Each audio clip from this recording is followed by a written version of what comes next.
welcome to the Return of Reckoning Q&A. I'm here with RoR, if you'd like to introduce yourself. Hello, I am the lead GM, so I have control of all of the in-game activities and the people who police you. Be nice. Natharol?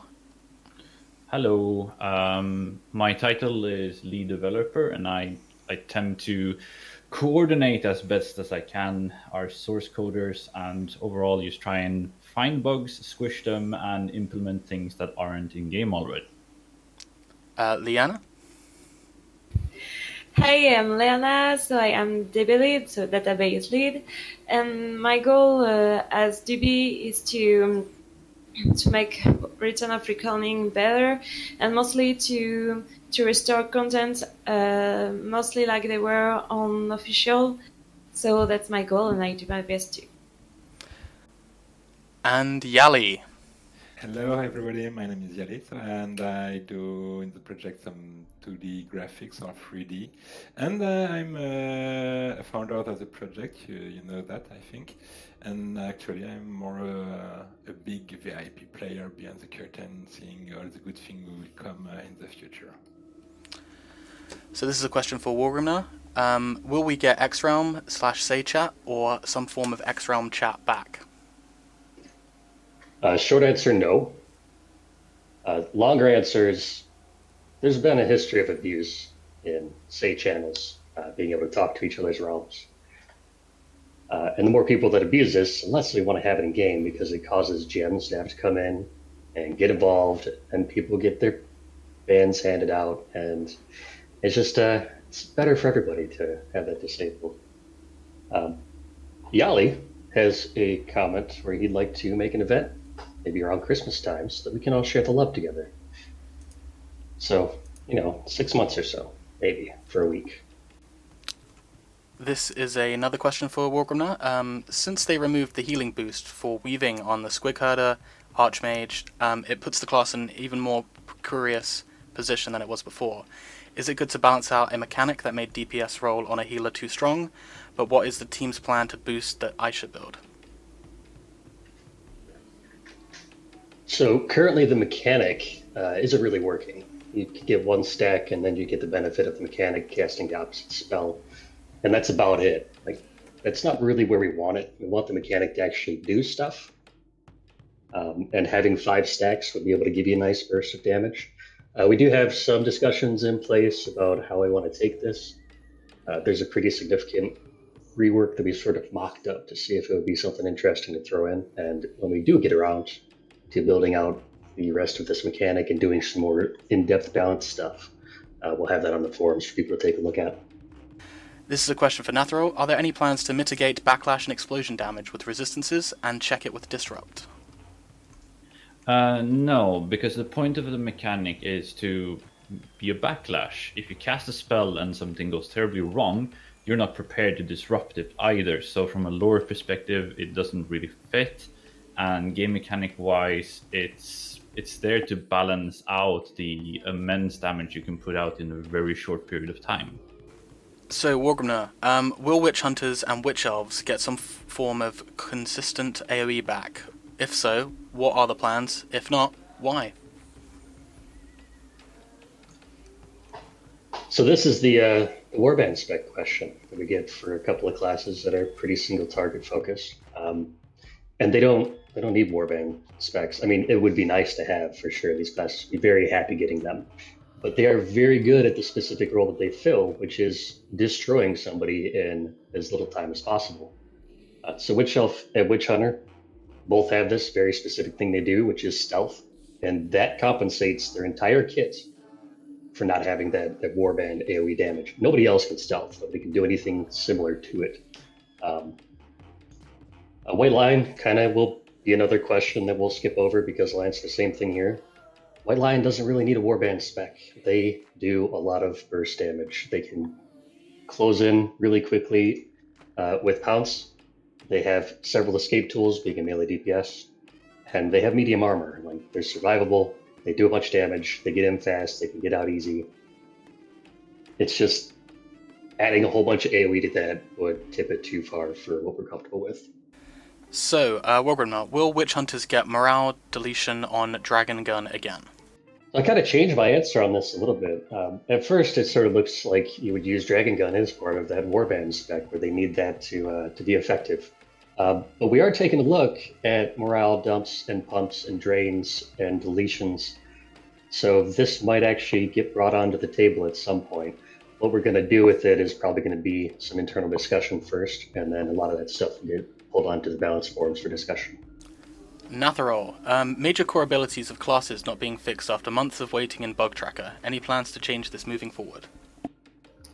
Yeah, we fix bugs as fast as we can, but in many cases they're either misinformed or hard to fix issues, sadly, and we're very low on man hours to fix certain issues, but we do work as fast as we can.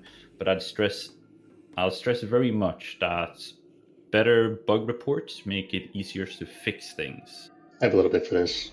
So you might notice we haven't had a lot of actual class balance going on in the past several months. But in that time, we've had a lot of class fixes going through, which is a focus right now to have as much stuff as we can find fixed. Now that we have client control, now that we're actually focused on that kind of, a lot of these things are getting fixed as soon as possible. So if you see something that's not on the bug tracker and you know it's an issue, please put it on the bug tracker. That's how we track those things to fix them, because they're bugs. Max, this question is for you. How is progress looking regarding Land of the Dead? Is it paused? Is it in the back chilling until forts and other things are fixed, or is it in the focus? So we have done some work on Land of the Dead. We have been working on some of the public quests there, but there are a lot of other sort of things that need to be done. So there's the world events right in the middle. We have the dungeon, Tomb of the Vulture Lord, and we have the tombs. And Land of the Dead was really where Mythic showed off the best things they could do with Warhammer. So some of the things are quite complicated and will take a bit of time. We are looking to release them, but things may change and schedules. So yeah, it will come, but soon. So, Wargrimner, this is a question regarding what can and can't be done for new content. What is out of the question, why, and exactly? So this isn't actually an answer from me. This is from Yali. It's hard to give a precise answer on what can and can't be done. Every week we discover new things about the client. We find new ways that we can inject stuff into it, more things that we can modify. One of the things that's out of reach is new animations. We just don't have the technology or the tools to be able to do that. And some things that we didn't think was ever going to be possible, we've actually slowly been gaining traction on and being able to make changes to. So it really is a work in progress. As for what we can and can't change, we don't know until we know. Max, another question for you and a couple other people. Is there a list of classes you guys have of classes that were going to be added to the game, or are you looking at adding to the game down the road? So that's a good question. Right now there is a sort of technical limitation to the classes that we can actually have in the game, and we have done some research to sort of overcome that obstacle. But if we do overcome that obstacle, there becomes another sort of kettle of fish, which is then introducing these classes into the game and balancing them and just making them feel like they should be in the game. And to expand to that balance issue is that while on first look at things, adding something that would otherwise be a pure mirror for something else on the other side would appear to be a mirror or a mirrored balance, but since the realms aren't really mirrored to begin with, it opens up a whole different can of worms in regards to balance. And that kind of brings it back to a comment that I had down here. Currently, there's 7 established archetypes with your classes. You have tanks, you have medium armor, melee DPS, light armor, melee DPS, a ranged caster, ranged ballistic, a melee healer, and a cast healer. So that gives you some logical room to expand each race to have 7 classes total to fill in these 7 established archetypes, which we could pretty, Using Warhammer lore, couple twists, couple bends, we could try to figure out what would fit these well. We do have a mock-up. I made a mock-up a long time ago of like what Warhammer units would fit in these slots. But that's all theory. It is a ton of work. It would be reusing a bunch of assets, or it would have to be like actually building new assets, making new animations. Like this is very, very long-term stuff if we ever get around to it. So, Natharol, is there any chance to give Mara the old TBDS? TB helps Maras who play stance dancing, and DS doesn't last long enough, especially if you switch stance constantly. I mean, in the current way that we conclude balance, a lot of the things are based from feedback on the balance suggestion forum. So if you have a good suggestion, I highly recommend that you make a post there and we can have it discussed. So this is a question for Liana. Can devs make something enjoyable with PQs in lower tiers? Something nice for everyone. Of course, some kind of improvement must happen. Well, for now, the goal is to make PQs working and make most content in PvE working, and well, more complicated things like scripts, etc., abilities will be made later, but it's not a focus here. Add some to this. So a lot of the issue that we have with PQs outside of tier 1 is that we don't have items in any of the bags except for the gold bag. And there are items in the database that are sort of intended for these. They're just not obvious for us to know which ones go into which bags. A lot of this would take a ton of digging through old YouTube videos and other places where you could find what's supposed to go where. So the alternative is to rebuild things with some sort of mass item generator tool and be able to dump it in there quickly without putting in tons and tons of man hours. So, Wargmner, this is a question for everyone, apparently. What are the prospects of getting an arena for 6v6 tournaments? This is what Yali answered. Recent change on guard has been removed on the pretext that we should not play with game core mechanics. So this is in reference to when we pulled guard off of two-handed tanks or reduced it or messed around with that for a minute. So as far as we know, there's been no place on live where there were 6v6 fights. There's no arena on live for 6v6 fights. So if we're not messing with other live mechanics, why would we mess with this one? Obviously, that's kind of a cheeky answer.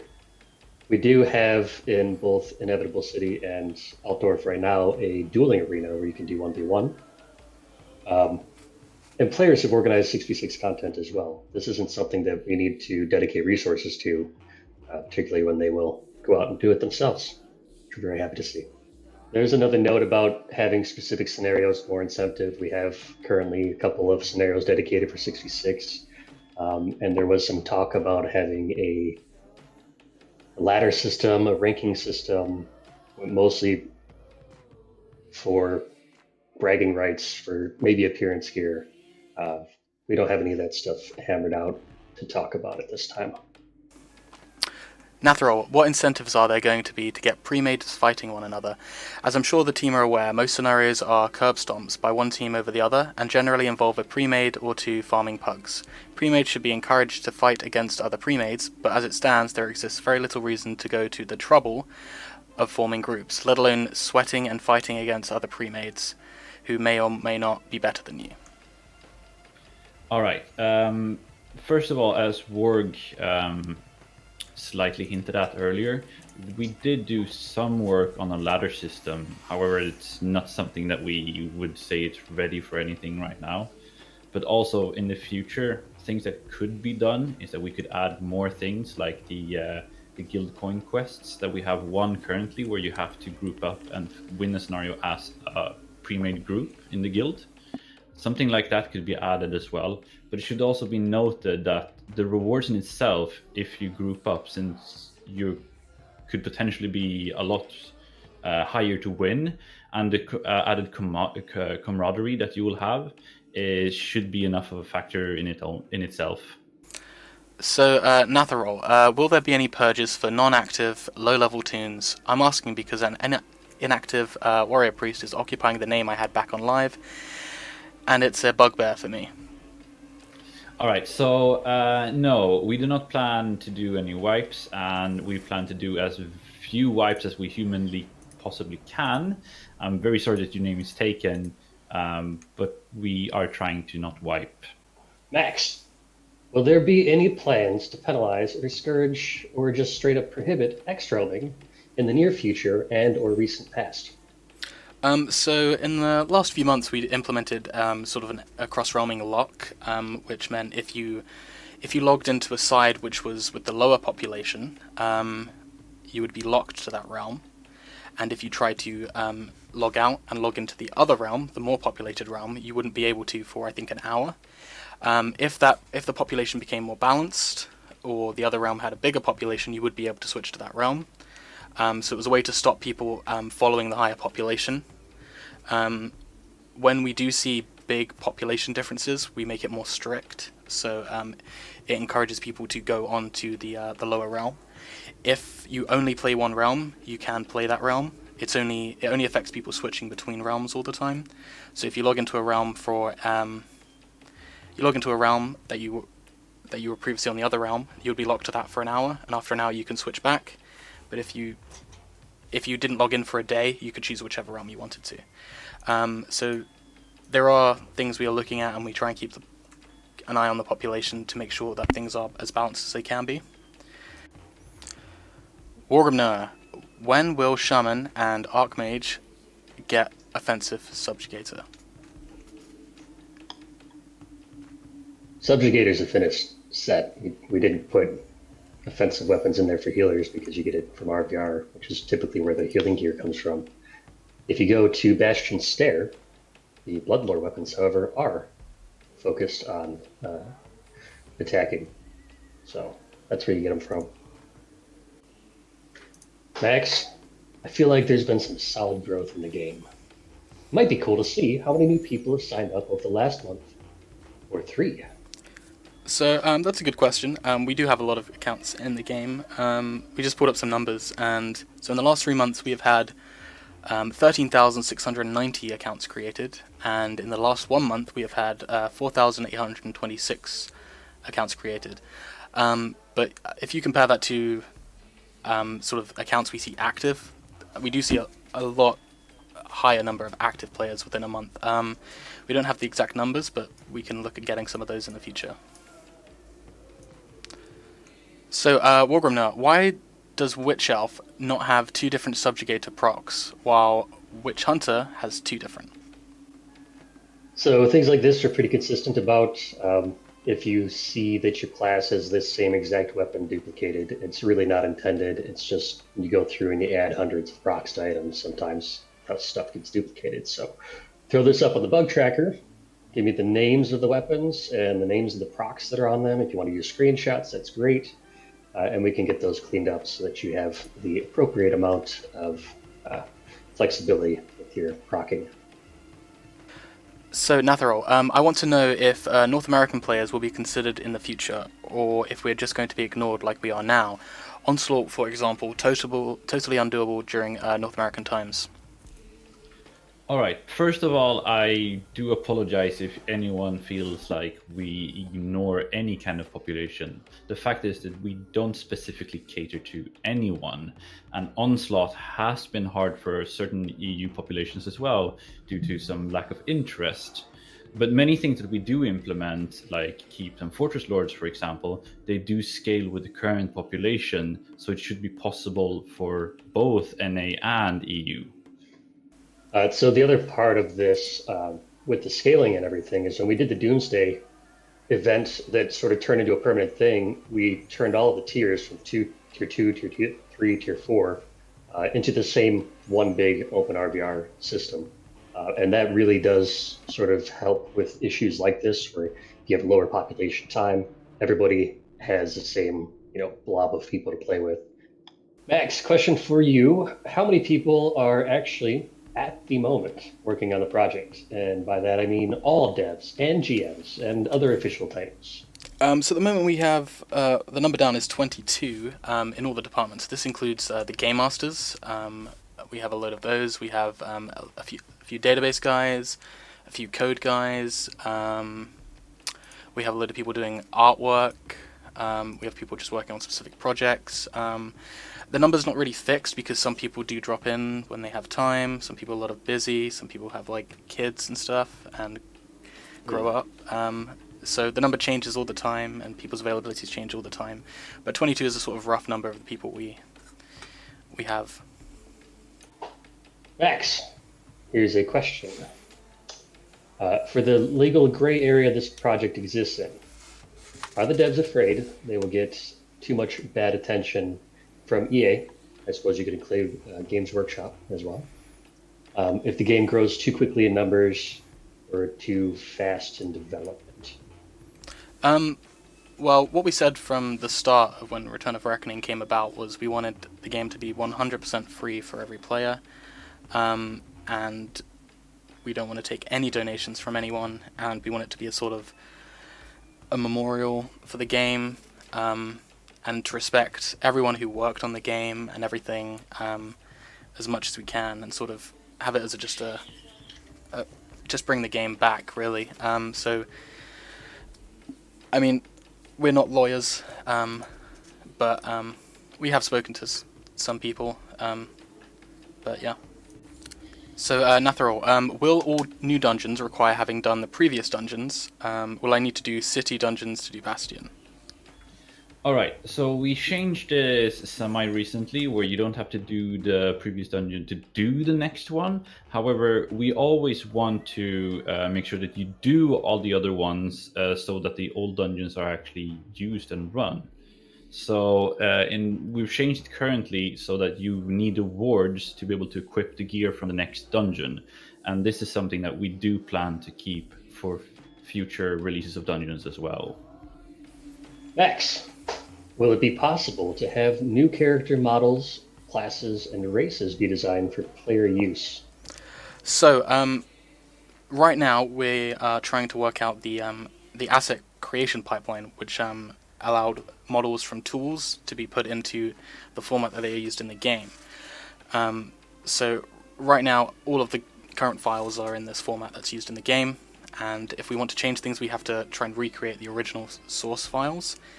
So, I mean, we have been creating new, so for Christmas we put in loads of Christmas decorations. We've been doing changes to the forts, and a few other things I can't think of right now. We have been experimenting with armor, and so NPCs could be in the future. It's something we're currently recreating the pipeline of the assets, but it's not something we can immediately say right now, yes, it's going to happen, but it's something we are working on. So that would include the shields for the Disciple of Cain and Warrior Priest. Yeah, those are some assets where we'll be able to create and put in the game, and other things are a work in progress. We do have an art team who are working on some really cool things that you should hopefully see soon. Wargrimner, someone would like to ask, hi there, I would like to ask about the Marauder, more specifically the ability Guillotine. For being a finisher and requiring 50% HP left or lower on its target to use, it don't really hit hard at all.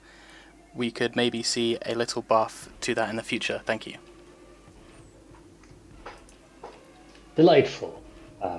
So fine-tuning small changes like this are kind of at the opposite end of where we're going to end up with balance. Going back and making sure that every ability, like Guillotine works. Below 50%, you do extra damage. Like, it's fine. Whether or not it needs to do more damage or less damage is going to take some, tweaking of numbers, maybe adjusting how much weapon DPS it gets attributed to its damage, maybe adjusting how many stat points gets attributed. Things like that are pretty fiddly. The best way to get this feedback out to us is having examples and posting in the Balance discussion forum with those examples and sort of detailing why you think this doesn't work the way that it should work. If you're just asking for a flat damage buff, you're generally going to ignore stuff like that. Liana, someone says, bring back mobs in IC Arena. I don't know why they removed them from the game. Well, first of all, they were removed because it was unfair, because of the lack of NPC on the other side, and there were also many complaints about kill stale, So it was huge work for Game Master. And so no, it's not planned, and now it's used for duels. Natharol, is there a possibility of bringing guards back on battle objectives? All right, so there's always a possibility to do something, but the chances of us doing this is rather low, simply because they don't add too much to it, and we want to involve players more than adding NPCs. But if you do have an exact purpose for why you want to add them back, please do post so on the forum, and we'll take a look at it. Wargrimnar, is there any chance to put a Genesis NPC like the Subjugator ones, or give some sort of kill quest for Genesis tokens? Yali's typing something. He says, I can't read it, it's in French. We don't currently have any plans to add tokens or quests or anything for Genesis. It is a very difficult set to get. It keeps you going in RVR, probably long after you'll finish your Conqueror and sometimes even Oppressor.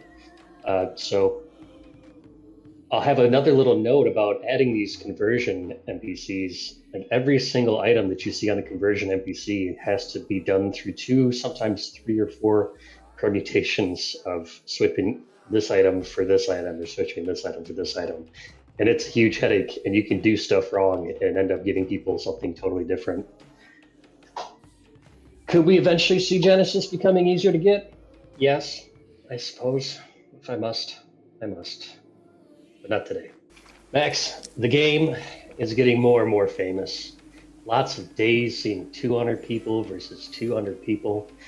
It generates awful lags. Sometimes the game is unplayable. So do the dev foresee some improvements possible in the way the game is coded? Or do they have any improvement in mind in the future?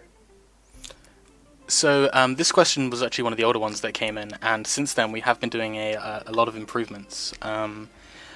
So I think 1 week me and Secrets just spent the time running profiles against the server code, finding out which sections are running slow, and either rewriting them or improving them. And we got some really good improvements out of those.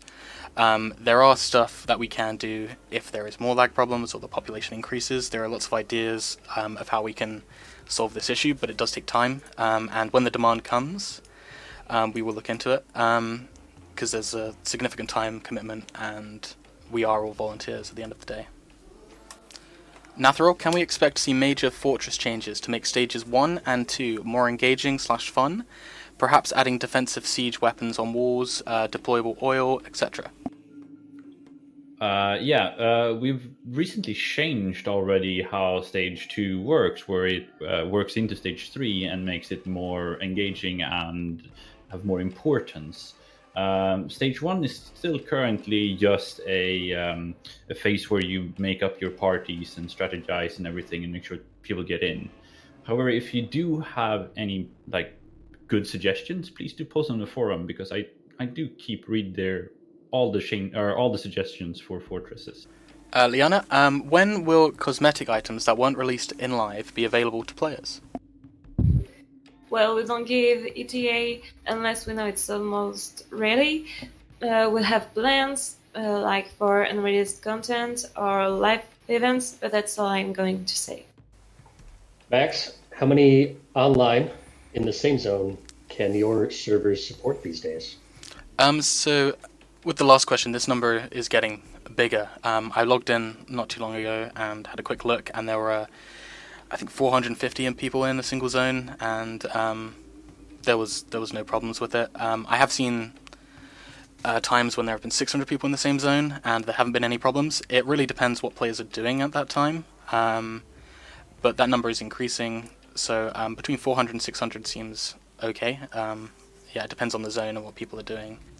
So Natharol, would it be possible to get some clear indicators of how contribution is calculated in zones? All right, the answer to this is sadly no.